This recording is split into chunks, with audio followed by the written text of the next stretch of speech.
Bibigyan ko kayo ngayon ng update tungkol dun sa prop firm journey kasi tingin ko talaga para dito sa mga kababayan natin sa Pilipinas napakalaking advantage nito. So right now, yan, nag-withdraw kasi tayo at yan na, ito na yung ating mga greenback, tawag nila dito greenback or the Benjamins, no? Yung mga dollar. At ito na yung third payout natin from FTMO. So currently ako ay funded trader ng FTMO. So i-share ko sa inyo yung naging process of payout at saka yung strategy na ginagamit ko para maipasa yung mga challenges. So it's been a roller coaster ride this year for me kasi the first quarter meron tayong dalawang funded account from different company. Yan, tapos yung isa nagkaroon ng scam, nagsara. No, so yung second quarter or second half pa ng 2024 tayo nakapag-start sa FTMO ng panibago nating journey, and yun na nga ang goal natin is makapag scaling tayo dito sa FTMO. So hopefully this year ay naging magandang year din to para sa inyong lahat kasi napakaraming asset classes na lumipad. Yung crypto, Bitcoin nagkaroon ng historical highs, no? Umabot na tayo ng 100,000, and US equities, pati yung mga yung gold natin, and also kung familiar kayo sa commodity na kape, pati yung cocoa, mga hindi sikat na asset class. So dito sa aking account talaga na hindi yung mga prop firm, no, I also made 530% up this year. Hindi siya ganun kalaki kasi kung ikukumpara natin sa siguro may mga ibang mga traders nasa 1000% return na, no? So good for you, congrats sa inyong lahat, pero iba-iba kasi tayo, iba-iba tayo ng size. Pero ako kasi ang goal natin is year over year meron tayong positive return. So wag nyo rin basta-basta ikumpara yung return nyo sa iba kasi like me, almost isang dekada na akong nag-trade, no? Na as in yung trading natin is hindi lang basta on and off. Nagte-trade tayo almost every day. Nasa monitor tayo, naka-focus, naka-tutok. So wag natin ikukumpara yung result natin sa iba. Maggawa tayo ng benchmark natin, which is usually ang benchmark kasi is kung nabit mo ba yung market or the S&P 500. So right now, ilan ba, nasa 30% return, 20% yung S&P 500. So if you made more than that, is good for you, no? Congrats. And sa prop firm naman, ang masasabi ko, it's worth it. Kasi right now, I am making money and trading na wala akong capital na ginagamit kasi funded nga ako ng prop firm. So this is my third payout, and next month may payout na naman tayo. We made, ilan naman, nasa 2% up na yata, nasa $4,000 na naman yun. So meron kasing profit split. So ang nakuha ko lang, ito yung na-withdraw natin na to, is only 80% of the profit that we made. Pero wala na tayo kasi pag nag-take ka ng challenge, babayaran mo siya. Pagka naging funded ka na-accomplish mo yung mission mo or objective nila, pag funded ka na, babalik nila sa iyo yung binayad mo. Tapos nagte-trade ka ng free. So risk free na ako. So kaya ayun yung sinasabi ko na advantage sa mga kababayan natin. And magsisimula ka lang ng small amount, but it really requires discipline and system and risk management. Kumbaga yung kabuuan ng sistema dapat meron ka. Okay, so currently nandito na tayo sa dashboard ng FTMO. So ngayon, ayan, end nito ay December 24, as you can see, nitong funded account. At nakapag set na kasi tayo ng date ng profit split, at ito nga yung date na yan. Today is October 25, yan, no, Pasko. So alas dito sa Pilipinas alas 9:30 ng gabi. So anyway, ni-request ko kasi to profit split October 24. So that means after a day, pwede na ako mag-request ng payout kasi ganito yung magiging process niyan, ano. As you can see, ito yung mga naipasa ko na challenge. Ito yung nag-fail. Ito funded pala to, I mean. Yung mga funded account, mapupunta siya under FTMO account. Yung mga challenge, ito sa pag first challenge, first phase FTMO challenge siya. Verification. So meron akong FTMO challenge. Ang goal ko naman kasi dito is na-realize ko dahil nasa 200k yung maximum challenge nila. Pwede kang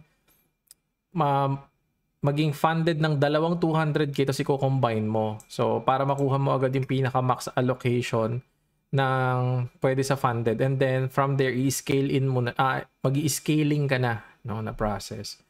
So, mamaya di-discuss ko yan. But anyway, yun na nga.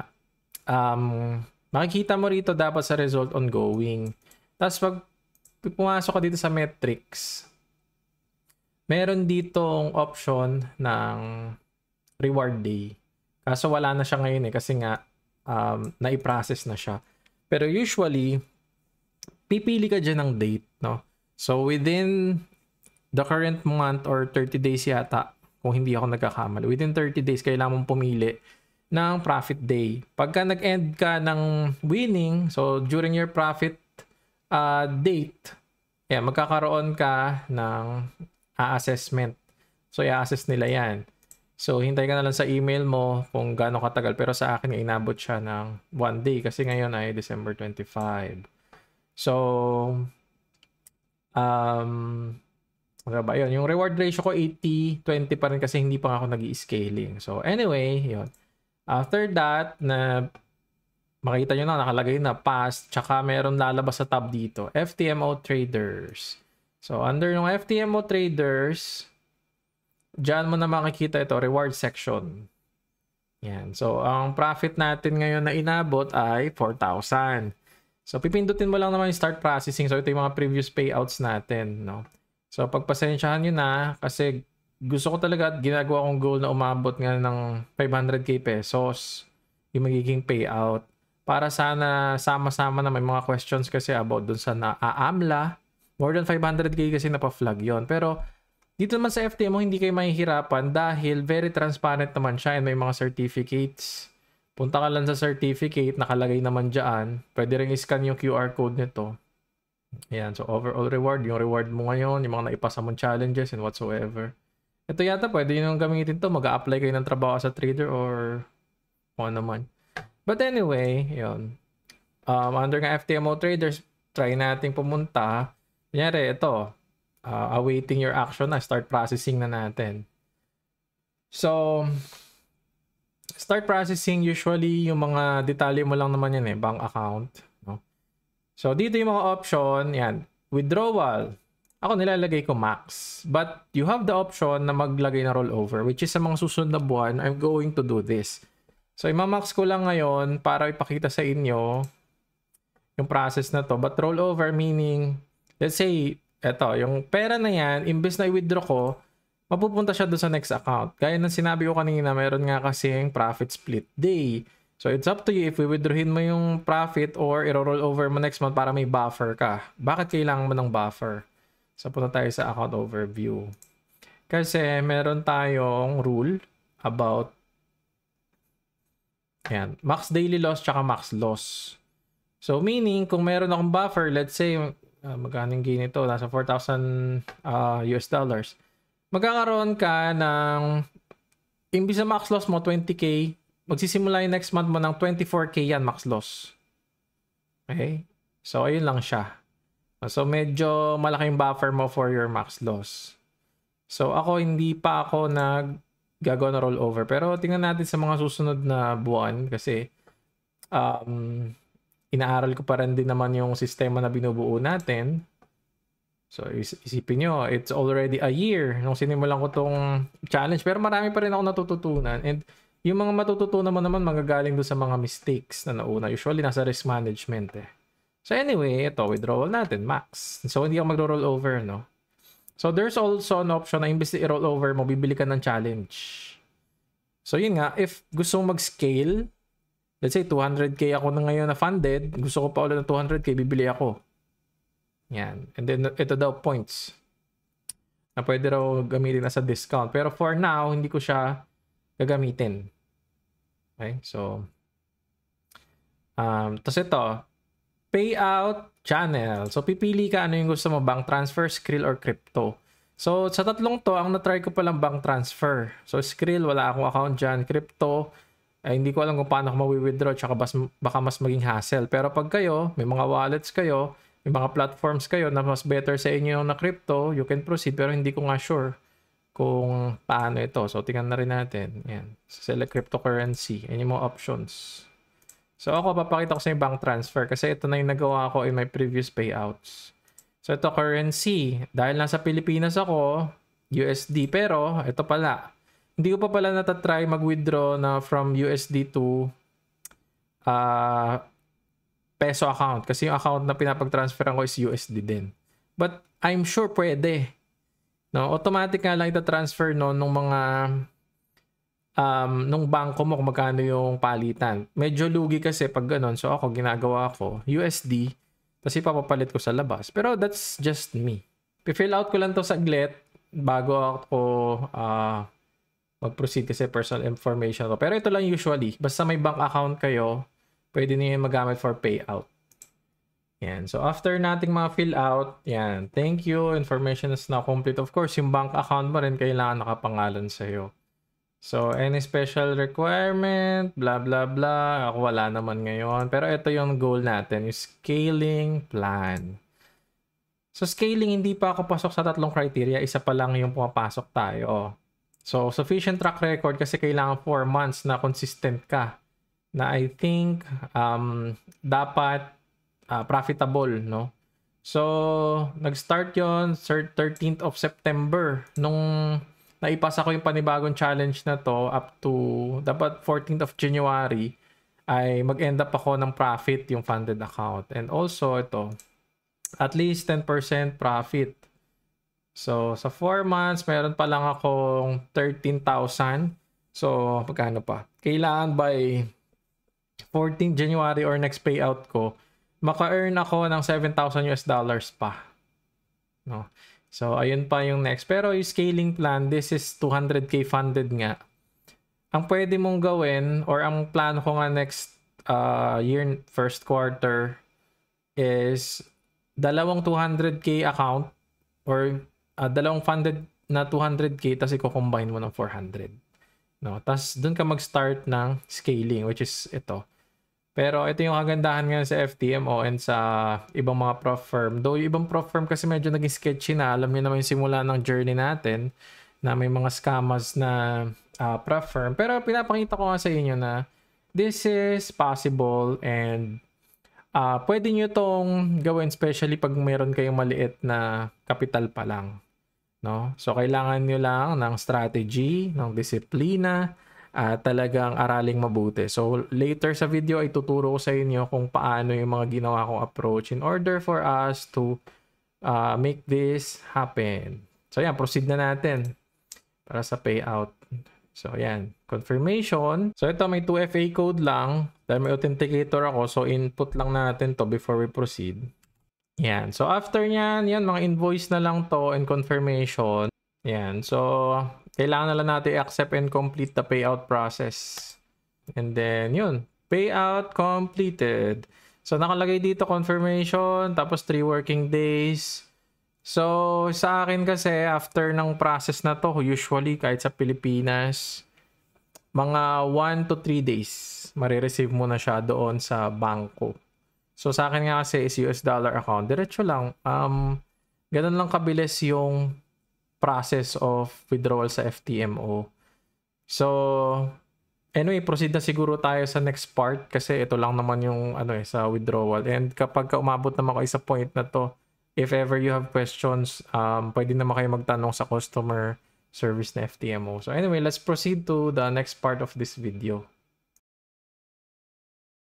Okay, so ito na yung part natin na i-share ko naman sa inyo. Yung mga tips ko kung gusto nyong maipasa yung mga challenges nyo based to sa experience ko dito sa prof firm na tinake natin ngayong year ng 2024. So anyway, pasensya na kayo. Medyo inaantok na nga ako. At dito sa Pilipinas ay 11:20. Siyempre malapit na rin palit yung taon. So hopefully naging mapagpala yung taon nyo. Pero yung market natin ngayon medyo bloodbath.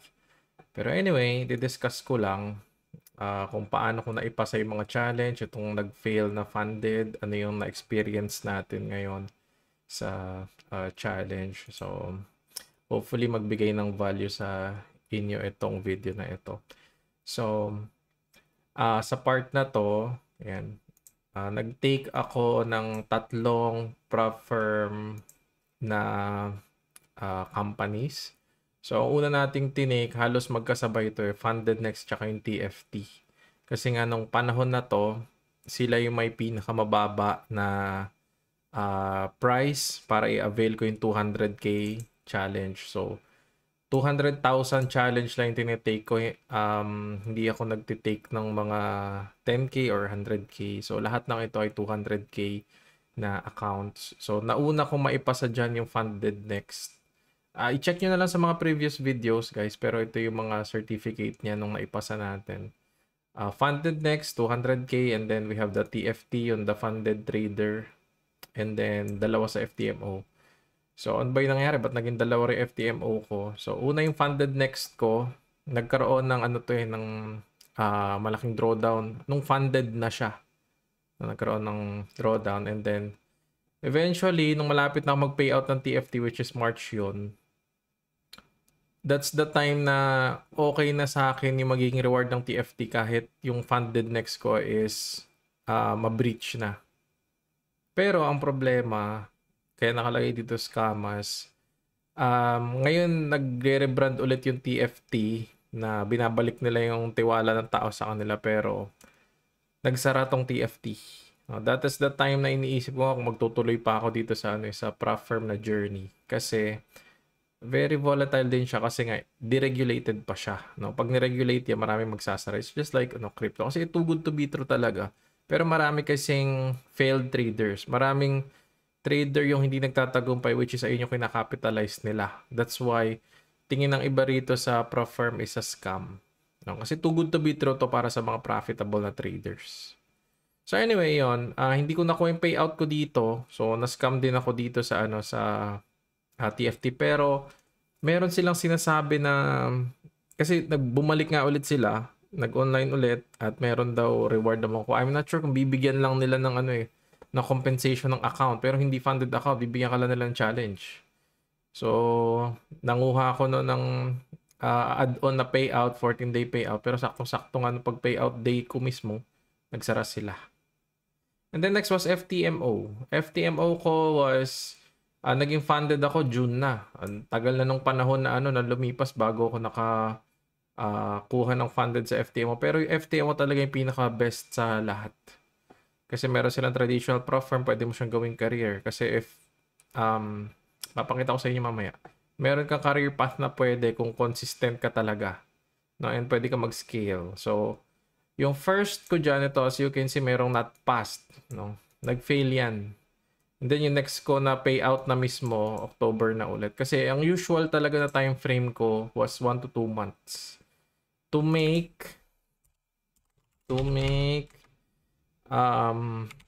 to 20% return.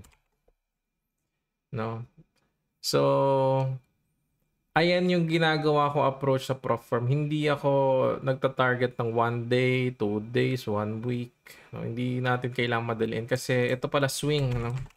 Swing yung type na ginagawa ko at saka yung mga challenges at mga swing yan. Okay? So, ang di-discuss ko ngayon itong FTMO. So, sa first part nga yung payout na sabi ko na. So, anyway, proceed na tayo sa strategy. So, strategy kasi nahahati yan sa dalawang part. So, dito pala, sa prop firm lang to, no? Kasi iba yung strategy ko dun sa real port. Sa mga magtatanong, kasi ang tinitrade ko is options dito sa sa portfolio natin, options and US stocks talaga. So, ayan, mga options makikita nyo. Right now, yung market natin bloodbath. So, nakaposisyon na tayo niyan ng Netflix, naka-short na tayo. Itong MNQ, this is futures. Pero yan, puro options play lang talaga siya. Mostly ngayon. Pero yung kaka-reset ko nga lang at maganda na tong takbo ng ng market sa direction natin. Pero yon. Kasi sa mga tatanong kung sa real port ba pwedeng i-replicate to. Pwede nyo i-replicate to na medyo low risk approach. Pero ako kasi nakahiwalay siya. So, iba yung prop firm ko dun sa portfolio kasi wala namang option sa prop firm. So, anyway, proceed tayo sa strategy ko. So, dalawang part. Isa sa risk management, tsaka yung entries at exit. No? Kasi hindi pwedeng entries at exit. Ayun lang yung pagtutuunan mo ng attention at hindi yung risk management. At di naman pwedeng puro risk management lang at yung entries at exit is ma-overlook din. So, yung dalawang yan yung ating titignan. So, when it comes to trading risk, syempre, may rule kasi na max daily loss is 5%, tapos 10% yung max. So, may mga iba kasing ang ginagawa nilang approach is kinukuha nila yung, let's say, ito ay 200k na funded account, diba? So, yung 200k, imbes na i-trade nila is yung 200k, ang iti-trade nila was kung magkano lang yung max loss, which is 20k. Okay? So, ako, ano ba yung approach ko? Well, kung gumagana sa inyo yung approach na yun, good. Ako, hindi kasi ganun yung approach ko. Ang approach ko, syempre, 200k account. Kinukuha ko yung value na to ng risk dun sa 200k. Okay? So, yung ginagawa ng iba, imbes nga na 200k, ang tinitingnan nila was yung max limit loss na 20k. So, yung 1% niyan, is magkano lang? $200. Tama ba ako? Yan, mabili pa. Pasensya na kayo, naatok na kasi ako. So, anyway, yan, $200. So, ang ginagawa ko is hindi ganon. So, sobrang tagal mong matatapos yung challenge kung gano'n yung approach mo. Sobrang tagal. And I don't think na yung mga consistent traders is ganon yung approach. Now, when it comes to dito sa pro firm, ha? So, sa akin, ang nakita kong sweet spot ko talaga is ito. 1%. Naglalaro yan ng mga 0.5% to 1.5% per position. Ito yung nakita kong sweet spot sa akin. Paano mo malalaman yung sweet spot mo? So, depende kasi yan sa strategy na ginagamit mo at sa condition ng market. Let's say, bearish ka. Pang short yung strategy mo. Eh, yung market lumipad. Yan, palipad. Siyempre, sa season na yon, hindi ka mag-gain ng maraming winning trades. So, siyempre, may statistics yan. Ito, makikita nyo yung win rate, 80%. Uy, ang taas ang win rate mo, sir. Eh, kaya mataas kasi ilan pa lang yung trades, lilima pa lang. Kung titingnan natin, yung nag-breach ko. Ito, yung na-breach. Tingnan natin ilang trade, tsaka gaano kababa yung naging win rate niyan, kaya hindi pumasa. Win rate 23% lang. Was out of 65 trades. Tingnan natin sa ibang yung recent payout. Kasi per payout yan eh. Naghihiwa-hiwala yung ng journal. So ito 133 is 46% lang. Mababa pa rin. Kumbaga hindi siya passing above 50. So, ang pinaka sweet spot ko, yon 0.5 to 1.5 ka. Tingnan pala natin yung ilan yung risk to reward. Kasi depende rin sa risk to reward kung mababawi mo ba yun. Average risk to reward ko 1.2 lang. Sa 130 trades yun, 1.2 lang. Ngayon, dapat alam nyo kung yung strategy mo ba, let's say long or short ka, may bias ka sa market, may direction ka na gusto. Tapos mag-overextend ka na, let's say 4% yung risk mo. Yun, tatlong mali lang or tatlong losing trade lang, tapos ka na, mabibreach mo na. So, dapat intindihin nyo mabuti yung risk percentage. So, for me, it is between 0.75 to 1.5%. And most of the time, hindi ko pinapasok yan ng buo. What do I mean by that? Ito yung account natin, as you can see. Ay, may mga dala-dalang posisyon, may mga maliit na posisyon, may mas malaking volume. No, kasi I am scaling in and scaling out. Ano ibig sabihin nun? I am buying in. Let's say, maliit muna. Tapos, pag umayon na sa'yo, lalakihan mo. Or let's say, pag malapit na sa range of buying mo, doon yung malaki. So, ang recent trade natin, ito kanina, kaka-close lang natin was Kokwa. Yan. As you can see, ito, dalawa yung posisyon natin ng Kokwa na binili. Yung isa, $56 lang yung gain. Yung isa, $700 yung gain. So bakit ganun? Kasi nga nag-i-scale in tayo, hindi ako pumapasok ng posisyon, no? Ito most of the time. Hindi ako pumapasok ng posisyon na let's say gusto kong bumili rito. Ite-take ko na agad yung risk na 1% dun sa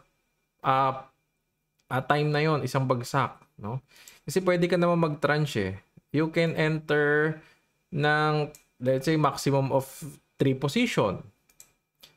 Bibili ako ng position ko sa Nasdaq, let's say I'm going to buy here, then I'm going to buy here, and then pag bumagsak siya, I'm going to buy here pa. Tapos, ang magiging stop loss ko, let's say, was right here. So, ikikwenta mo ngayon na 1% lang yan. Kahit i-add mo tong tatlong to, 1% lang yung pag umabot dito. Something like that. No? So, hindi siya isang pasok lang. So, you can scale in and scale out. Mas better yung scalability niya. Yun, pagka nagtatranche ka, mas madaling i-manage yung risk. Pero, ayun nga yung approach ko. Depende to sa strategy na ginagamit nyo. Kasi didiscuss natin yun later. Baka gumagamit kayo ng pattern-based na strategy na meron talaga siyang specific point. So, siguro, pag specific point ka, kailangan nakapasok na ng buo. No? Something like that. So, baka isipin nyo lahat ng trade ko ganun na. Majority ng trade ko ganun. Nagtatranche. Pero may mga trades ako na 1 in. Isang pasok. So yan. Tapos ito, next natin yung concurrent position. Ano ba ibig sabihin nito? Gaano kadami hawak mo lang sabay-sabay. So ito yung napansin ko doon sa mga na-breach. Kasi ang tinitrade ko nga pala is multi-asset kasi ako. Ibig sabihin, lahat ng asset na pwede rito, yung mga familiar ako na asset, no? Kasi ito yung Kokwa. Tradable siya yung Kokwa, tradable, tsaka volatile siya. Baka hindi nyo lang napapansin pero yan. Mukhang crypto yung Kokwa, di ba? Presyo. So dahil may volatility siya, tine-trade ko siya dito. And then may mga stock din, pwede nyo rin siya i-trade. Yan. So kung ano yung familiar na asset class. So sa crypto, ang tine-trade ko, Bitcoin. Meron mga ino-offer sila rito na yan. Ethereum, Neo. Hindi ko alam to eh. Dogecoin. Hindi ko alam yung mga factor na nagpapagalaw sa kanila. When it comes to crypto, alam ko yung technicals pero hindi ko alam yung fundamentals na nagda-drive. That's why hindi ako masyadong nagte-trade ng Bitcoin. Kumbaga mababa yung edge ko doon. So I'm focusing on things na medyo familiar sa atin like ito, Nasdaq. Yan. USDJPY. Titingnan mo yung mga correlations ng mga yan with the dollar, central banks. So, yung nababantay natin crypto, hindi ko alam yung mga nagpapatakbo dyan na, or drivers when it comes to fundamentals. So, doon ako nagpo-focus. So, kaya ako nabanggit yon concurrent position kasi, let's say, meron akong sabay-sabay. Kagaya ngayon, ang hawak ko, 2 posisyon. Eh, what if, 2 posisyon na magkasabay, tapos, naka-risk ako ng 2%. No? Nakalagay dito, 5 consecutive losing trade lang. Talo ko na. Eh, paano kunyari 2% tapos wala akong stop? Ito, nakita niyo, wala akong stop. Wala akong stop in place. So, hayaan ko lang siya. Ma-manual close ko yung mga yan. Pero kung 2% to, tapos naging sobrang volatile nila, hindi ko nabantayan, mabibreach ka. So, dapat, isaalang-alang din natin yung concurrent position. Let's say, kagaya ko na multi-asset class din kayo, nag-ahawak. No? Take into consideration yung volatility. Paano ba yung volatility? You have to understand the calendar. Kailan ba nagiging volatile, let's say, right now, yung market? Kailan siya nagkakaroon ng mga mahabang candles na ganyan? Yung volatility na yan, periods of volatility. Usually, pag nag-a-announce yung central bank, si Fed, no? Si Jerome Powell. So, magtitingin ka ngayon sa calendar. So, you can use Trading View, may calendar to. No? Check nyo na lang. Let's say magte-trade ako ng USDJPY. May calendar yan. Ito, economic calendar. Yan. Tingnan nyo kailan magkakaroon ng release and gaano kalaki yung impact ng i-release na data. So, ganon. Kasi nga, ayun, naging lesson ko na yan sa mga funded ko na masyadong marami hawak. Kahit low risk ka, during period of high volatility, multiple low-risk trades can result to daily drawdown breach. So, importante pa rin na maglagay ka ng max limit ng stop loss. No? So ako, yan, na-check ko naman na monitor ko ng madalas. That's why walang stop loss na nakalagay at walang TP dito. Okay? Pero pwede kayo mag-set ng stop loss and TP, especially pag nagsisimula pa lang kayo. Isang factor pa yun, yung experience guys ha. I'm already trading almost 10 years na. So, kayo sa mga newbie, magandang practice is maintindihan nyo yung dynamics ng stop loss and TP, yung pagsiset niyan. So, good practice din yon. So, ayun yung concurrent position, and sa mga nagtatanong ano nga yung mga asset classes na tinitrade ko, lahat as long as I understand yung asset na yon, and I'm always looking for volatility. Usually kasi volatility plus liquidity yan or volume. Pero ngayon naman kasi dito, 'di ba, yung funded account na yan, demo lang daw yan. So funded account is just demo account. So makakakuha ka naman ng volume. So hindi na siya masyadong mahalaga. Basta may liquidity. Basta may volatility, gumagalaw. Trade ko yan. So ayan yung when it comes to risk management. Ganyan yung nagiging approach ko. So next, ito strategy. Ano ba yung best na strategy? Magsi-swing trade ka ba or magde-day trade ka ba? Kasi ako, I am a day trader. And I was also a swing trader. Kumbaga, yung mga profiles na yan ay nagamit na natin. Now, depende sa'yo. Nung hindi pa ako family man or marami pa akong oras pagde-trade na makakatutok ako, hindi ko pa nalalaro yung mga anak ko or yung mga anak ko ay busy pa sa pagtulog palagi, mas madalas matulog, pwedeng day trade. Pero ako, ngayon, dito ako nakafocus sa swing. Kasi, mas madaling i-manage yung daily and weekly time frame. Mas marami akong time to react. Hindi ko kailangan na mag-zoom na 1 minute. Kailangan ko i-micro lahat ng yan. No? Hindi ko na kailangan i-detalye. Pero depende nga sa inyo. Depende sa ngayon sa sitwasyon na to, pwede tayo mag day trade. Actually ito itong buy position na to was ichupit ngayon. Iba-bounce ko lang to ng mabilis. Pag-hit ng target natin ay exit na rin yan. Ito yung swing natin. This is my swing position kasi I'm expecting this one to pull back. Kung hindi man siya magpo-pull back, bibuild pa tayo ng position dito sa USD/JPY. No? So depende sa availability nyo, sa approach nyo. Pero ako, kung tatanungin nyo, especially kung hindi pa kayo ganun ka experiensyado sa market, pwede kayo mag-take muna ng swing. Take your time. Kung marami naman kayong time to monitor, pwede rin kayong mag-day trade. Pero wag nyo munang gagawin yan sa challenge account nyo. Sa mga demo account, day trade just to familiarize yourself with the dynamic nung technical especially, and para ma-familiarize yung sarili nyo sa mga patterns, no? Pattern recognition. So ako personally ay yung suggestion ko, but right now I am on swing, and lahat ng mga challenge na tinitake ko at binibili sa mga prop firm is swing. And then ano ba dapat, mechanical or discretionary? Ano ba ibig sabihin nito? Yung mechanical na approach or system, kasi may system tayo na kung gusto mong robotic ka na lang, yung pwedeng i-program tipo MACD crossing. Pag nag-cross yung MACD, you're going to buy. Pagka nag-cross ulit ng inverse, sell. No? That is mechanical. Ito yung walang emosyon. Kung medyo kulang ka sa disiplina, tingin mo tuwing nagtitrade ka is nangingibabaw yung emosyon. Kailangan mo ng tulong ng mechanical na system.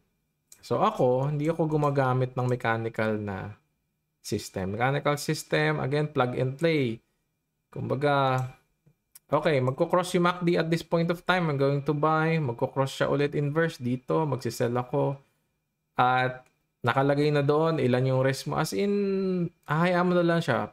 Kumbaga, pwede mo tong i-program ng robot na lang magte-trade para sa'yo, no? Yung mga parameters mo. So, right now ako, nandito ako sa discretionary kasi hindi ko maraming variable, maraming factor yung market na makaka-apekto sa level ng performance. So, kombinasyon yan ng fundamentals at technical.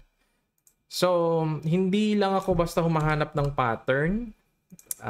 let's say, hahanap ka ng pattern na dapat magkaroon ng bearish engulfing saka ka papasok. O kaya, kailangan mo ng breakout saka ka papasok. Pwede yun. Mga pattern-based na system yon. Pero dito sa approach ko rito, hindi na siya gaanong nagmamatter. Hindi na ganong ka-big deal yung pattern sa ginagawa ko. Kasi nga, kombinasyon siya ng fundamental at technical. And siguro yun, proceed na tayo. Ito yung strategy ko kasi statistical range-based. Ano ibig sabihin ito? Range-based or nakabase siya dun sa galaw ng volatility sa mismong price. So, mean reversion siya under ng mean reversion theory or kung ano man gusto niyo tawag, regression to mean or yung mean median or middle line, whatever you call it. Iisa lang yan pero paliwanag ko ng simple. Well, sa mga previous video napaliwanag ko na yan pero tutukan na natin kung ano ba itsura ng strategy na yon in practice. So, I think ang hinahanap ko kasing una sa mga iti-trade ko was ito, volatility. As you can see, gold, it's rising. Ayan, lalo ngayong year na to, 2024, sobrang lakas ng gold. And we're expecting if magkaroon ng recession, mag-push through to above 3,000. So, gold. So, anyway, ang statistical range is, let's say, this box. Diba? Meron tayong Darvas box, gun box, o kung anong box yung gusto nyo. So, may range yan. Ang range nito, from highest point to the lowest point ng range, resistance and support, 7%. So, yung box na yan, dodoblihin mo lang. Lagay mo sa breakout point yung low. Yan. To the high. Yan. Usually kasi doon yan magpo-pull back. So, ako, ginawa ko lang is, kinuha ko tong gun box. Yan, yung gun box. Babakatin mo lang yan ng ano eh. Yan, lagyan mo lang siya ng 4 na part. No? So, ito lang yung ginawa ko. Usually, doon siya magpo-pullback eh. After niya madoble yung range, yung breakout, nandun yung usual na pullback. Okay? So, statistically, it can move twice the size no previous consolidation or ng box. Same thing dito sa taas. Lowest point to the highest point. To breakout, dun. Pag kinuha mo tong, Pag kinuha mo tong lowest point nito, tsaka highest point na yun, kung saan siya nag-breakout, dinoble lang, tapos ako nag-pullback. No? So, same thing, no, nag-downward move na siya, tapos nag-bounce, get the highest point, and then lowest point, sumobra siya dun sa kalahati, pero hindi man na-reach yung area na yun. This time pa, December 12 pa niya na-reach yung area na yun. So, yung mga usual na lugar na yan, dyan ako naglalaro. Anong ibig kong sabihin? Tingnan nyo ha. Pati pala tong drop na to, nilaro natin yan. Kasi, ito daw half ng box yan. Patong-patong na yung box pero bigyan ko na lang kayo ng idea. Recent trade ko sa gold was ito, yung short na to. Purahin muna natin to. This short, paano ko na-manage yung short na yan ng gold? So, sinundan ko lang yung range ng top part sa bottom part. Ang gagawin mo lang, again, statistical range based. Ang approach na ginagawa ko was kinukuha ko yung isang buong range na to. So, ba yung short natin? Short position. Yan, yung buong range na to, yung range ko ng stop. Okay? So, this is going to be the entry. Kunya, hindi pa nangyayari yan. No? Yan, pag ganyan pa lang, pwede ka na mag-abang doon sa area na yun. Tapos ayun yung stop mo. Ayan. So yun, 1:1. 1:2. Pagkakatanda ko ito yung ano eh. Hindi ko na maximize tong drop ng ano yan ng gold. Kasi I'm expecting na another pop before yung big drop. So minsan may mga bias tayo. Pero naglalaro yung foundation ng strategy ko sa prof firm na to sa ganun lang, simpleng idea. Diba? Ayan, kukunin ko lang yung range na to and I'm going to use that na that's going to be my entry, that's going to be my stop. No? Kunyari, magte-trade ako ng Nasdaq. Yan, kaya may mga nakabakat eh. So, dito yung entry point ko ng short ng Nasdaq. Katulad nung pinakita ko sa inyo kaninang posisyon ko sa kahit sa main account ko. At, ayun yung stop. Nakabakat na yan. Ito sa oil, I am long. Yan, 1:1 na yan. Yan. Ganun lang. Ganun lang siya kasimple. Kaya sa Bitcoin, Hindi siya umabot sa ano sa range ng i-short ko. Kunyari, mag-short ako ngayon ng Bitcoin. Let's say sa weekly, ang hanapin natin target from, let's say ito yung recent lowest point. Kukunin ko tong range na to. Ito yung ganyan yung risk management na gagawin mo. Tapos kukwentahin mo na lang yan na mag-fall yan between 0.5 to 1.5% ng risk. Yan. So, ganun lang. Hindi na sa akin mahalaga yung pattern. Kasi nga, nagpo-fall siya under ng regression sa mean statistical range. So, yung KOKWA, ano ba yung ginawa natin? Naglaro tayo ng short tsaka bounce. Yun, nag-short tayo sa taas niyan. Dito nga lang, nag-sold na tayo Tapos yun, yung bounce, nilaro din natin. Hindi pa siya umaabot, pero dahil malapit na yung closing nung nakaraan, malapit na siya sa entry ko, binili ko na rin. Sa closing ko, binili yung KOKWA na to. KOKWA trade na to. Pero sobrang liit lang ng risk kasi nga in-expect ko pa siya na magda-drop sana dito sa point na to. Pero ganun, same lang yung ginagawa nating approach. Bakit ko binili yung KOKWA? As you can see, yan, 50. Diba? Hinati ko lang. Ayun, sinimplify ko lang yung approach. Basta ang mahalaga, masunod mo yung risk na hindi ka tumama doon sa mga daily drawdown o maximum drawdowns. For me, ayun yung mas nagmamatter. Kasi marami namang strategy. Marami kang strategy na mababasa sa libro, mapupulot mo. Maraming strategy na pwedeng gawin. Pero syempre, yung strategy ko, hindi ko madidiscuss sa inyo ng buo talaga na kumbaga marami pa nakapaloob dyan, pero ayun yung pinaka nasa surface. Ayun yung pinaka simpleng paliwanag kung paano ko ginagamit or ginagawa itong statistical na range base ko at saka yung pagpili ng asset na i-trade ko. So, ito yung resulta nga ng Profirm journey natin. So, parang pumapatak 50% yung pag funded ako, 50% yung win rate sa funded accounts.